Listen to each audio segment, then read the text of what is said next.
this event today to share with those of our friends who are not on Facebook. And so if you have a question, number one, we have our option on Facebook. I'll be monitoring the feed, as well as we will have our opportunity on this Zoom call today for questions to be asked. I do ask that you use our chat box, or I'll be monitoring if you have a reaction, or if you raise your hand underneath of participants, and then you can click on raise your hand and it'll turn blue. And what will happen is it'll go in the order that participants raise their hand.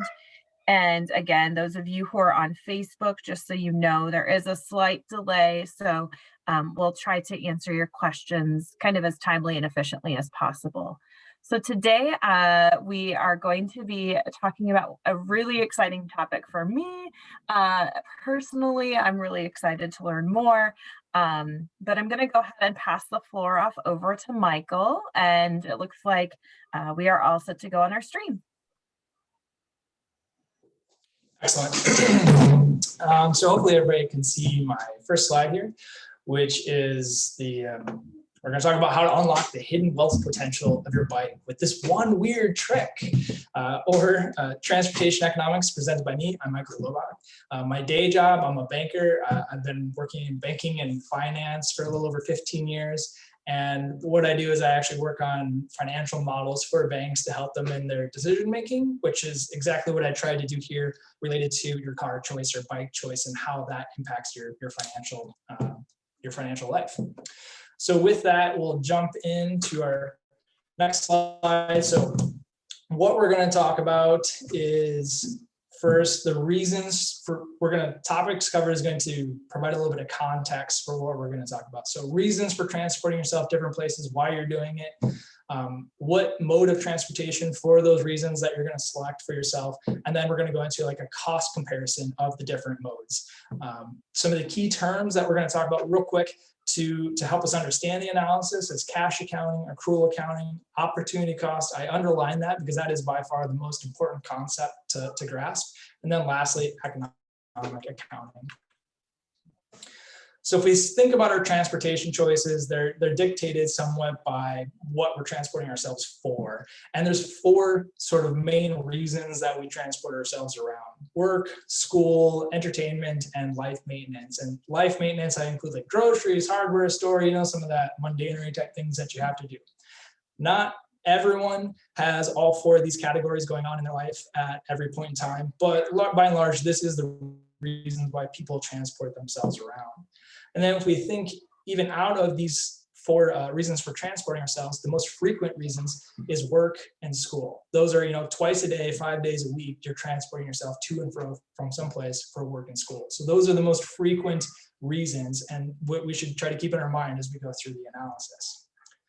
The modes of transportation available to you are walking, biking, automobile, and public transit. Public transit I'm not going to talk about because that's either an option or it's not. But so then the remaining three, walking, biking, and automobile, the main decision analysis that people go through to determine which of these three they maybe use is really a function of the distance you are from where you want to be. So if I want a sandwich for lunch, I'm going to go to the refrigerator. I'm probably going to walk. Driving my car makes no sense, right? If I want to go to my parents who live in north central Iowa and I live in Dubuque, Iowa, which is in eastern Iowa, I'm probably going to drive my car. So it's really the distance from point A to point B is going to be largely determining if you walk, bike, or drive. The main reason you are going from point A to point B is work or school. So that kind of frames up the decisions that we have in front of us when we are making our transportation choices. So if we move on to key concepts, the first is cash accounting. This is just how we account for cash in our lives. So either you have cash coming in, you have cash going out. A lot of times, for virtually everyone, you want more cash coming in than you have going out, right? And we'll use kind of just rough cash accounting when we're making our decisions for various like purchasing or transportation choices. Accrual accounting is a little bit more sophisticated. This is what every business and governmental entity uses when they're accounting for the various financial transactions that they're engaged in. And accrual accounting not only takes into account cash transactions, but also non-cash financial events. So for instance, if you buy a building or a car, it's going to depreciate over time. There isn't necessarily cash that is being exchanged when there is this depreciation, but there is a decrease in the value of that item. So accrual accounting is trying to account for that by decreasing the value over time. Next, we have opportunity cost. Like I said, this is the most important thing to grasp. So the opportunity cost is the lost benefit that could have been enjoyed if you had made an alternative choice. As an example, you go to a restaurant. You're ordering a side dish. You could get French fries or a baked potato. Let's say you go with the French fries. That baked potato represents the opportunity cost of choosing fries. That is the other thing you could have chosen instead of the French fries. So then lastly, we have economic accounting. That's essentially just an accounting or decision framework that's trying to incorporate opportunity costs into the analysis. So that's what we're going to do today. We're going to look at cash accounting of owning a car versus a bike, and then we're going to do an economic accounting of owning a car versus a bike to incorporate the opportunity cost and see what the differential is. Slide 5, we have our key model assumptions that we had to make in order to perform the analysis. So we start off on the top left, we have our car assumptions. I'm going to assume a new car is about $35,000, depreciates at 15% a year. Annual insurance on that thing is $1,500. You got maintenance of $750.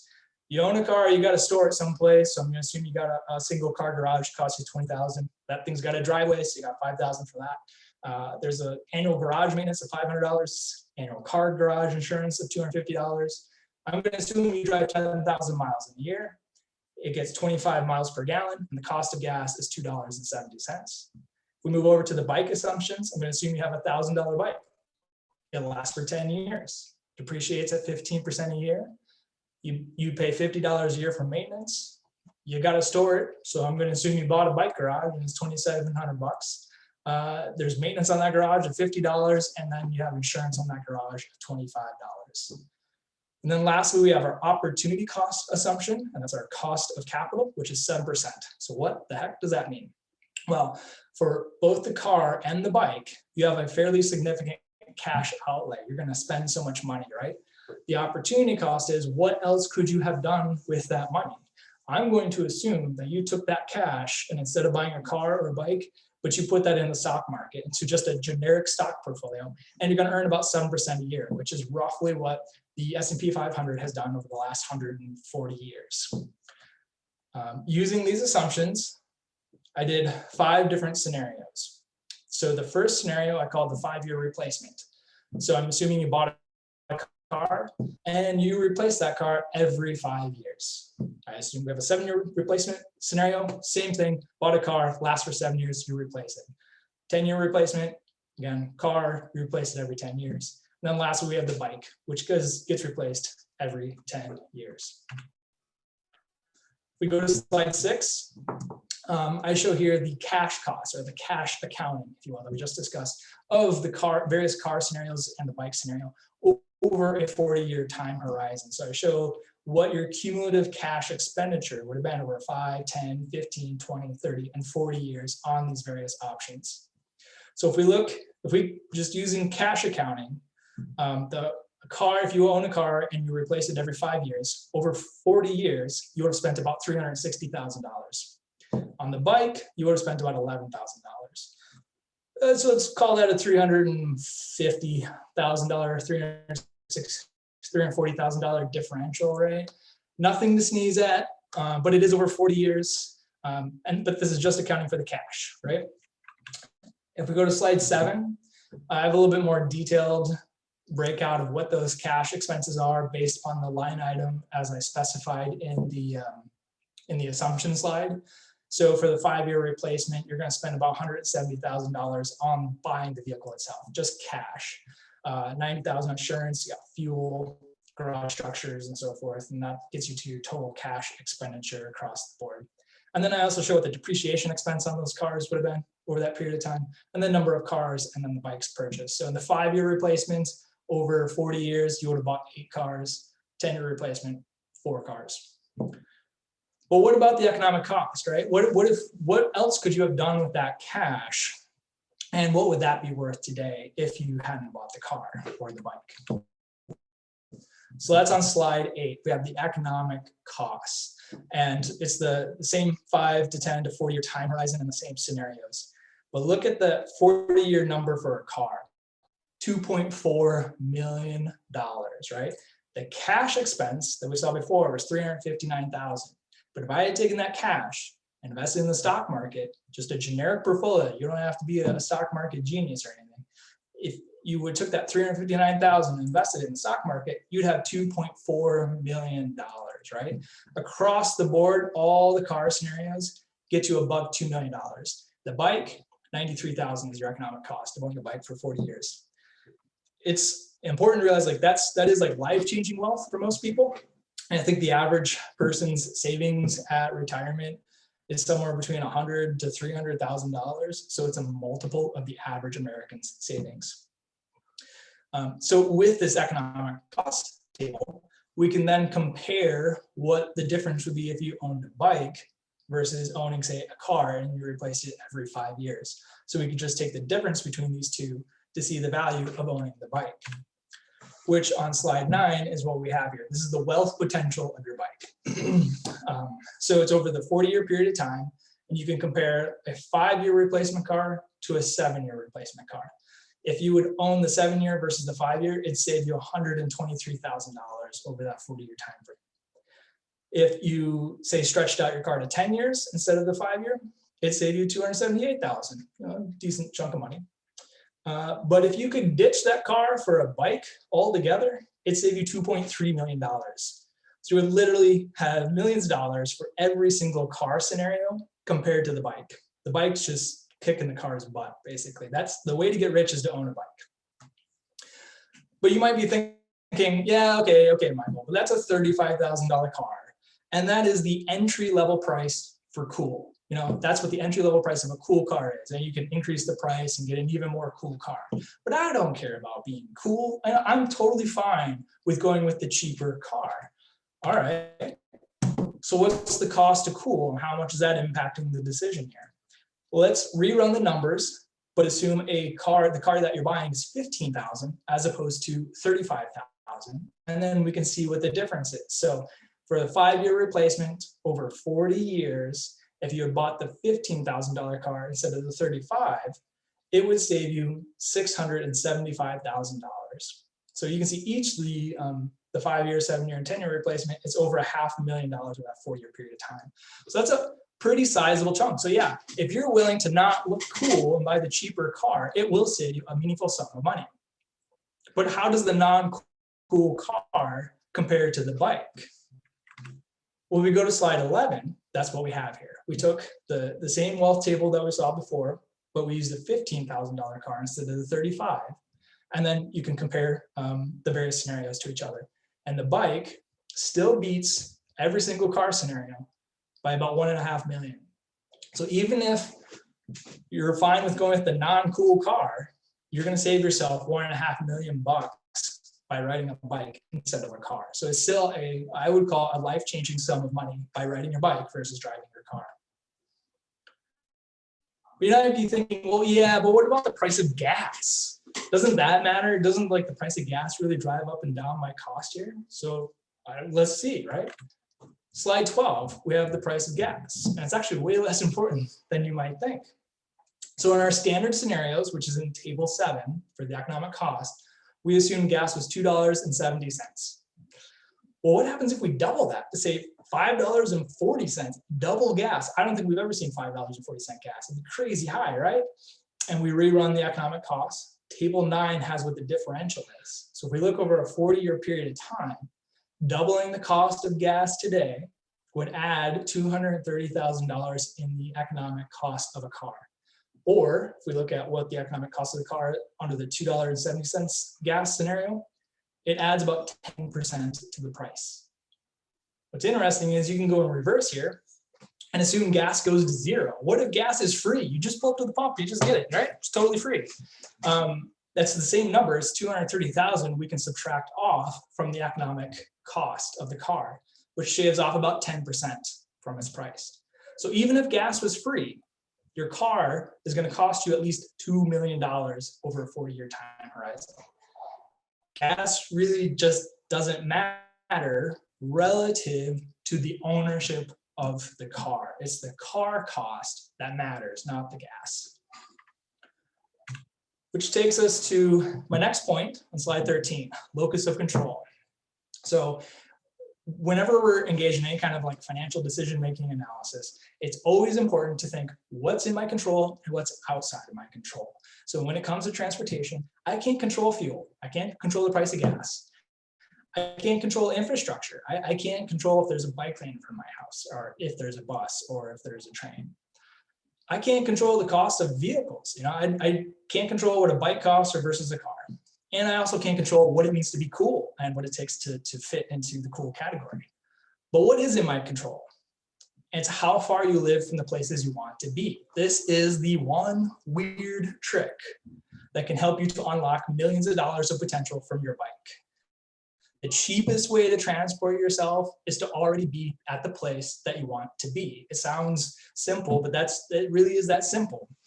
And then lastly, you control like whether you want to be perceived as cool, right? That's entirely up to yourself.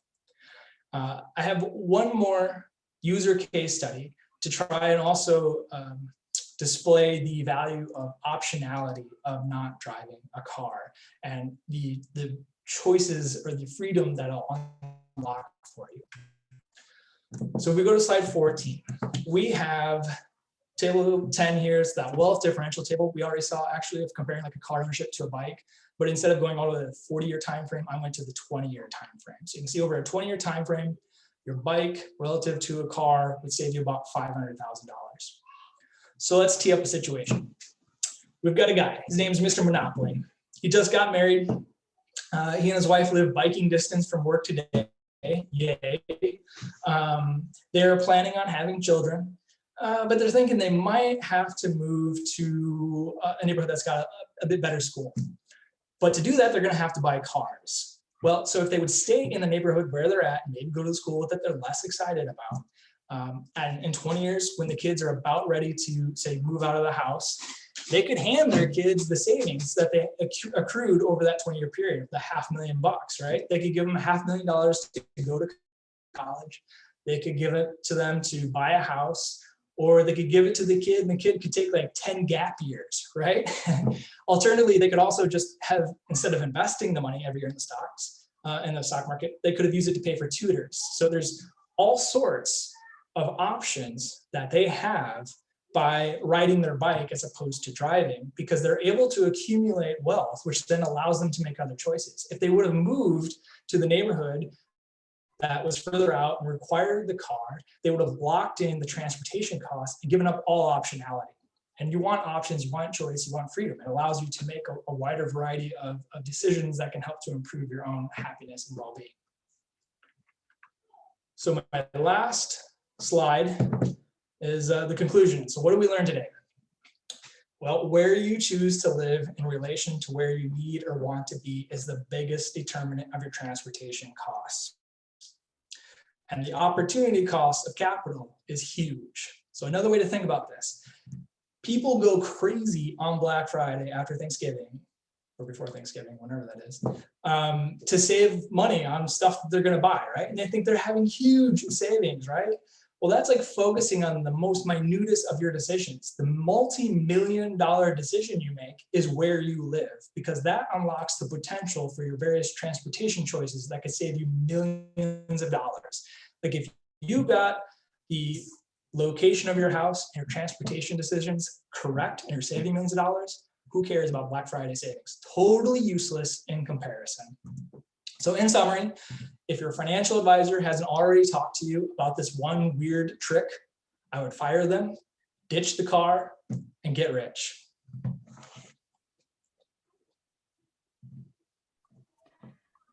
Thank you very much. We have some questions already queued up and some comments on Facebook already starting to roll in. So the first question is, would $1,000 get me a cool bike? You were talking about cool cars. So would $1,000 get a cool bike? That's a great question. I haven't bought a bike in a long time. I own 2 bikes. One I bought in 2005 and one I bought in like 2012. The 2005 bike was like $300, and the 2012 was a road bike that was like a couple $1,000, but that was like a fancy road bike. So I think $1,000 would get you a cool bike, or close enough. You could probably double it. I mean, that's the crazy thing. You could spend $2,000 on a cool bike and it still beats the pants off of a car. I mean, it's crazy. And there's a comment as well that we have a local bike co-op that you can get a $80 bike at, and it's perfectly functioning. And I guess it'll last 5 years or more. And I guess it comes down to your budget and what you really want to spend it on. So next comment was, wouldn't it be cool if we can incentivize people who are looking for that second vehicle to rethink their transportation methods, and not just, looking at the personal savings that they'll have, but incentivize them to give it a try? Yeah. Yeah.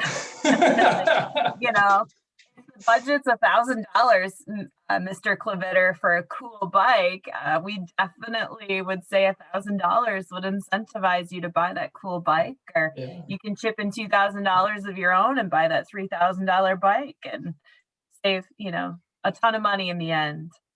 So next question is, if you live too far from where you want to be, should you move? Yeah, that's a really great question, right? Because usually if you go through something like this and you've already made a choice, right? Like, that's the thing. Like, you only make your living choice where you live very infrequently, typically. And most people have bought something and they're locked into kind of where they're at. So my advice on this is, if you're not at a point in your life where you want to move for a variety of reasons, then just stay where you are.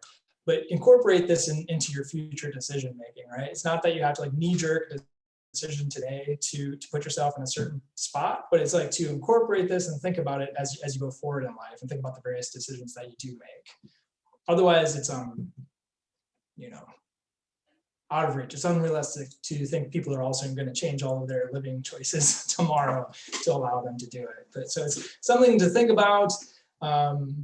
Most people don't realize even the high cost of owning a car when you account for like the economic cost. So even just being aware of that, and then start thinking about, even in small ways, what could you do to reduce your dependence upon it and increase your financial freedom, right? You reduce dependence on a car and improve financial freedom, and ease yourself into different decisions that you're going to make, right?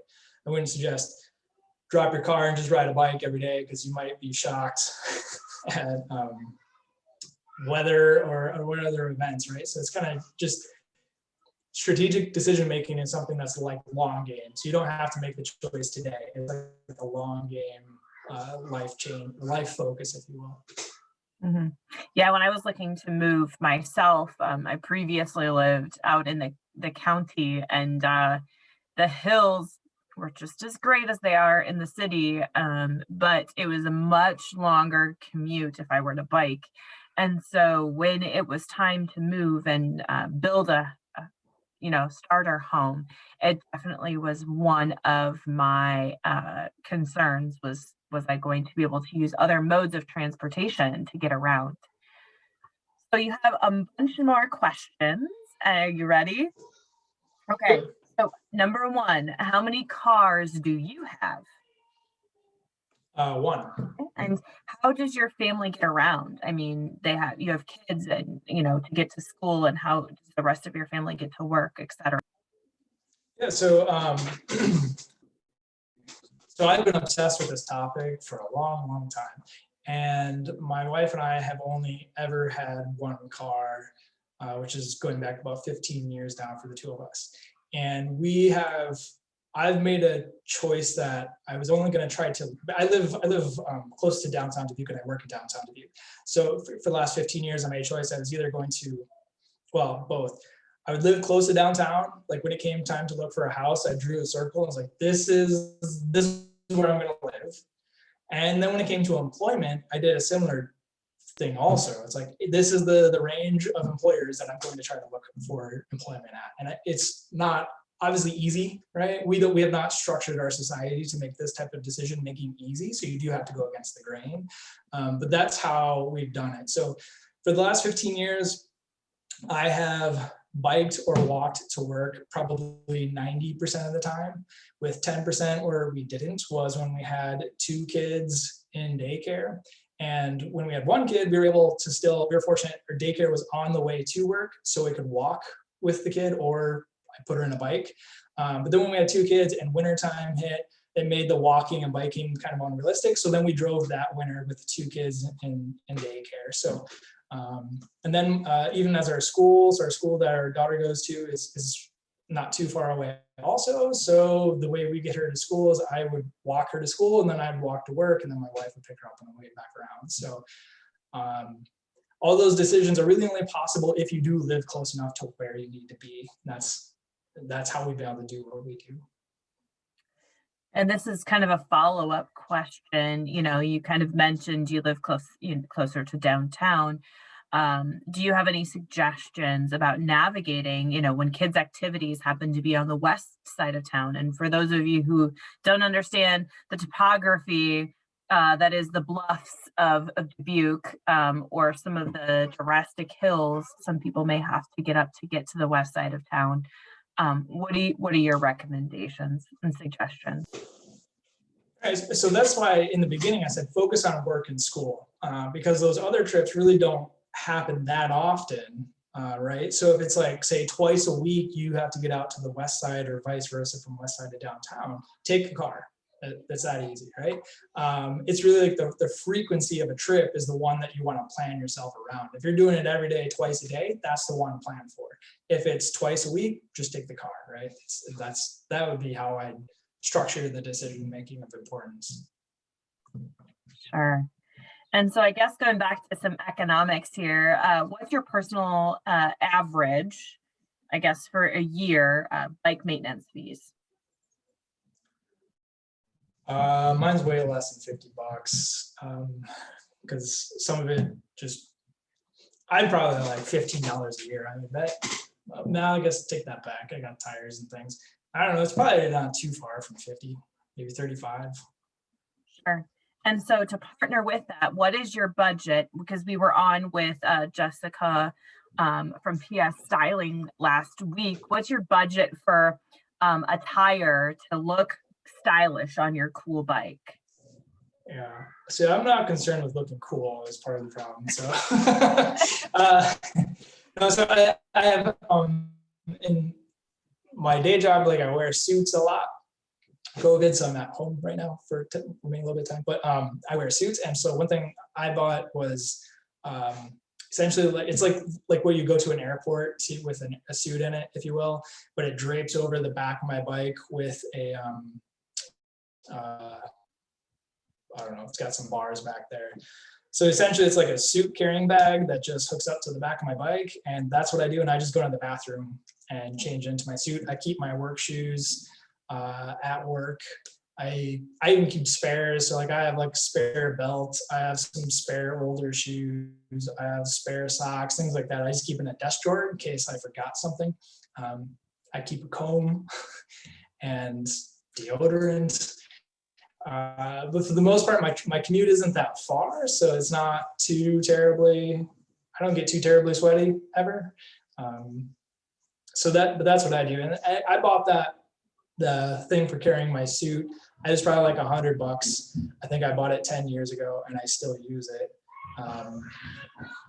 That thing was like a godsend because then it's easy to transport a suit back and forth. Sure. Now, as you were kind of alluding to, you seem to be not in a suit in at a workplace. And, many of our, viewers or those who are on the call may be transitioning back to going to the office for work and have been working from home, and moving forward, we have this unique opportunity to change our habits. what do you recommend for those who may be watching on the call or who catch us in the aftermath about once we start to return to our roles, about changing our thought process about transportation? Yeah, so I've seen a little bit of some economists doing some analysis on like the whole work from home and what would the impacts be. And so the way this would show up, and it's just like in your life, right? So like, why do you have a car? You have a car to get to work. Why do you get to work? Because you need to earn some money to pay the bills, right? So if we put this in the context of thinking about productivity, the way you measure productivity is your output divided by input. Your cost of driving yourself to work is an input. If we eliminate that cost, that input, then our output divided by the input, with the input being a lot smaller, dramatically improves. So we're also way more productive, right? And that's essentially what I'm trying to show here on the slide deck, is that if you can reduce your inputs, you're going to dramatically improve your own productivity and wealth creation ability. So the more people can work from home, it creates potential options to even like figure out how to structure your life such that maybe I'm going to just use my own example. I'm married and I have 2 kids. Well, what if I work from home a couple days a week? My wife works from home a couple days a week, and the other days I'm driving, and the other days she's driving. But we're still able to get by with one car, right? That creates more options, more venues for how you could get by with fewer cars, and then thus increase your own savings. So my suggestion is, like, as we're going back to work, do evaluate like what our employers haven't figured it out. We haven't figured it out. We're also trying to figure out like, what's this new world look like? But the more we can try to think about how we structure our lives and structure our work to allow for more options in our transportation choices, to decrease the amount of cars we own, then the richer we can all become, basically. And so to partner with that, most employers who are downtown do offer the opportunity for, through your paycheck, to have a parking spot, and so you would have to pay for that, but it comes right out of your paycheck.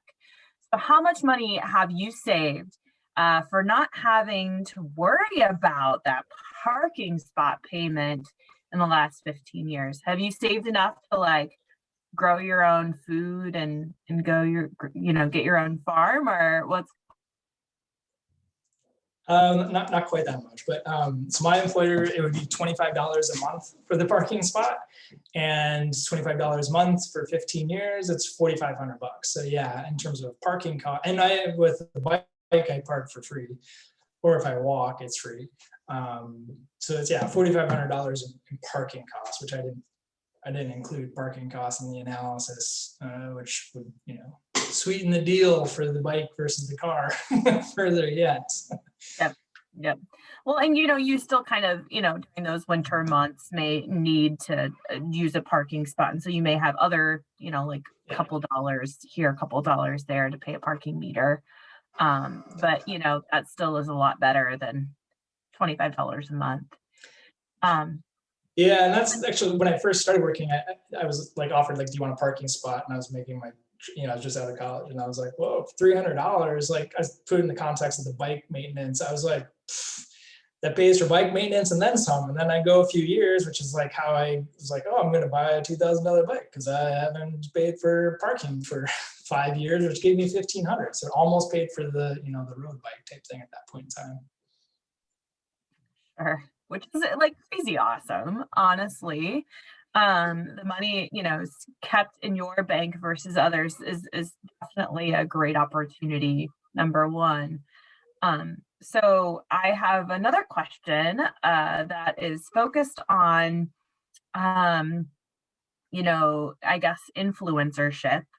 So are there economic professionals in economic development who are encouraging our residents and our neighbors to use their bike and to use some of their savings to support local businesses? And on our Facebook page, we had, you can save that money and don't put it into the stock market. You can put it into local foods purchases. But building on that, incentivizing people who are saving money to support local businesses. So I'm sorry, were you asking like what else you could do, you mean? Or is there other people trying to Yeah, are there other economic have, development professionals? Who else is involved in encouraging citizens to do this? And then support local. You know what, I'd say some of the urban planning, like new urban planning that's out there, that's really right, because if it comes back to like infrastructure and distance you are from where you are to where you want to be, but then also like housing choice and the type of housing that is available. So this fits, in my opinion, into a lot of what's going on, like YIMBYism, yes in my backyard, if anybody's ever heard of that, where essentially we have all these zoning rules that really only allow for single family housing. But single family housing, just by the factor of having a yard and a house, means you're going to spread way out. The more spread out you are, the less able you are to walk to places. But since we've zoned it this way, it's illegal to build anything that is slightly more dense. And so there is a bit of a movement to try to change those zoning laws to essentially allow for builders to have more freedom to build more types of housing choice. Because just as a function of that, if housing was cheaper and you could buy things that were closer to the places you wanted to be, then the transportation is like a secondary, right? So our transportation choices is a direct outgrowth of the zoning rules that we've applied to our communities. And so where it says like the biggest counter pushback is in that zoning fight and trying to change the zoning to allow for greater densities, which then just makes this easier, right? You don't have to find that unique situation to get rid of a car. It's just easier because we've built more housing in more places. I think to kind of partner with that, I was taking some notes along the way of things to talk about. By nature, I'm, degreed to be a historian, but I've always been curious about how we got to the point of being so reliant upon cars. I mean, if you look at historical photographs, people were walking. We had this wagon factory that occupied a majority of downtown. And we also, kind of had this kind of romance with bicycles throughout the world. And how do we get to the point of being so reliant upon cars? And I'm kind of like one of those people that tries to find shows that taps into my inner nerd. And Adam Ruins Everything describes how, as a society, we morphed into this need of a car. And so I, as a single mom, have a one, car garage. My 6-year-old by no means is going to be needing a car for a very long time of her own. And my parents, their house was built in the 70s and their house is a double car garage. So how do we go in 20 years from that single car garage to that 2-car garage? And also along the way, how do we go into, determining where our streets would be placed? How do we determine where highways would go through? And, it was often due to nature of income. And it was often due to the nature of communities, typically Black and Brown communities that could be pushed into kind of higher densities, in apartment buildings or literally building buildings right on top of each other. And so looking at the economic side of this is awesome, but also realizing A, historical context, and B, the scientific impacts. Just not buying that second car and buying that bike can have on the future of how complete streets can be planned is really fascinating. I don't know if you have any follow-up to that. I'm not an expert on transportation. Yeah, I'm not necessarily an expert on like transportation history, right? Like how did the car take over it? I think you would have to recognize like it does do some stuff pretty awesome, right? You can move yourself. Like if you put it in the context of say like pre-car, how much would it cost for me to get from here to central Iowa where my parents were It would have took a long time, and that time component has a cost to it as well. So the car is actually cheaper than taking a wagon and a horse out to central Iowa. So it was like a cheaper function from a distance standpoint. The issue is it's like the car is good for that mid distance travel, but it's crappy for short distance travel. But I don't know. It's really a question. I've thought a lot to myself, like, how did the car take over when it's just so darn expensive? But I also don't see a lot of people talking about how expensive it is. And that's in part due to, I think, we're not really designed, in my opinion, humans for like financial decision making. We're designed to like live in the woods. And cash accounting is like living in the woods. I got a nut in the hand or I don't. Right, that's it. And what I went through is like you're not going to see a cash flow attached to the analysis I just did. It's like you put this into the market and then you're just going to wait 40 years, right? That's how it works. And so there isn't an action associated with it, and people don't necessarily think that something took place when something actually did take place. And I suspect that's part of it. I've kind of like spent a huge chunk of my life thinking about financial decision making, and I've concluded people are bad at it because we're not built to actually do it. And so then we'll end up making suboptimal decisions all the time when like the car thing is massive. And if you want to like transform people's lives, it's like get rid of a car. If you can get rid of cars, it's going to save you, huge sums. You can transform people's lives with that.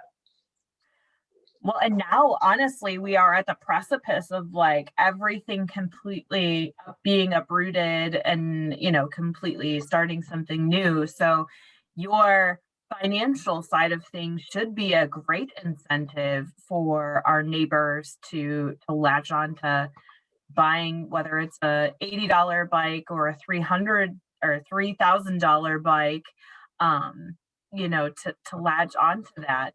And especially as we continue to move forward, I'm watching some strategic plans in our community be put forth to include more bike lanes and to be able to be more friendly to pedestrians who choose whichever route to get to their place. And Jason actually literally was on the same brainwave length as I was.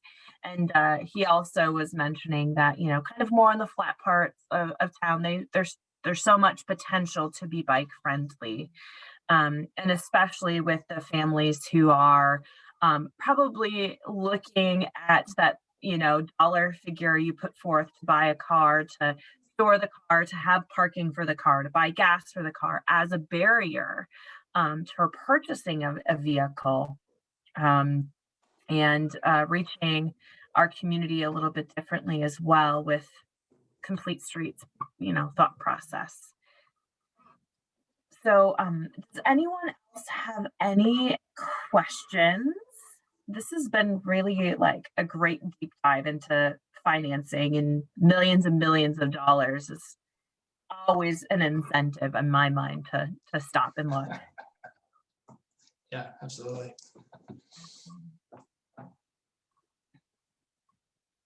Here comes Candace. Did you have a question? You're muted. Sorry, I just wanted to come on and say thank you to Michael for doing all the background work on this and sharing it with a number of people. We had a lot on here watching. So thanks again, Michael, for doing all of that, and Michaela for hosting and facilitating. No, thank you. Thank you. I was trying to get him to say he was going to be super fashionable, not biking in a suit per se, but super fashionable for you. But that's my round. That's my round. Michael, are you going to share any of your presentation slides, or have anything available for people afterward if they're interested? Yeah, we could make the presentation available. And it is recorded and on Facebook. So if you want to watch it again or share it with anyone, please feel free. And I think that wraps us up. So thanks everyone for coming. And thank you again, Michael, for being here, and Michaela for hosting.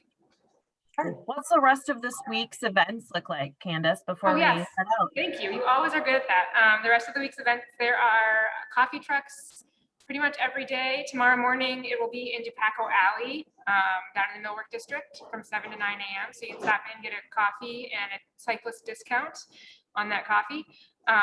Thursday night is the Bike In movie at the Bike Coop, and Friday night is Handlebar Happy Hour at Jubex with, I think it's $1 off pints. And there's a discount for growler fills as well. So join us for any of those. And if you haven't registered for Bike Week, please do. We have some really awesome prizes to draw for. Yep. And for those of you who are on Facebook, there is kind of just above us, pinned to the top of the page, you know, kind of one of those activities to complete and to be entered to win. It looks like some pretty hefty prizes as well. So thank you very much for the opportunity to partner together. I am really appreciative of learning more and sharing more in our community about how to be you know, spending our dollars differently on energy and transportation, and also how we can build a better tomorrow for people like my daughter and your kids.